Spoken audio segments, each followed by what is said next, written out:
তো আমি শার্টই পরবো। তো দেখো সব জিনিসপত্র নিয়ে, ড্রেসগুলো নিয়ে, শাড়িগুলো নিয়ে আমরা কিন্তু বেরিয়ে পড়লাম কৃষ্ণনগরের উদ্দেশ্যে। আমাদের বেরোতে বেরোতে না অনেকটা লেট হয়ে গেছিলো, কারণ সকাল থেকে আমি একটা খুব প্রবলেমের মধ্যে ছিলাম। আমার ফেসবুকটা হঠাৎ করে সেদিনকে হ্যাক হয়ে গেছিলো। দীপঙ্কর অনেক চেষ্টা করার পর 3টের সময় আমরা টোটাল কমপ্লিট করে বেরোলাম বগুলার থেকে। আর মা ওদিক থেকে বারবার ফোন করছিল তাড়াতাড়ি আসার জন্য। আর দেখো এসেই পুচকুকে আদর করতে শুরু করে দিয়েছি।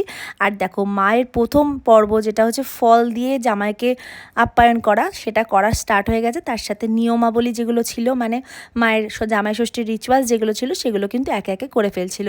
আর তার সাথে আশীর্বাদ করে নিচ্ছিল, বরণ করে নিচ্ছিল, আর তার সাথে ফল দিয়ে দিয়েছিল। আর দেখো আমার মুখে তো হাসি ধরেই না, কারণ দীপঙ্কর খুব একটা আমাদের বাড়িতে এসে থাকতে পারে না ওর কাজের জন্য। তো সেদিনকে যখন এসেছিল, ও একদিন থাকবে বলে এসেছিল।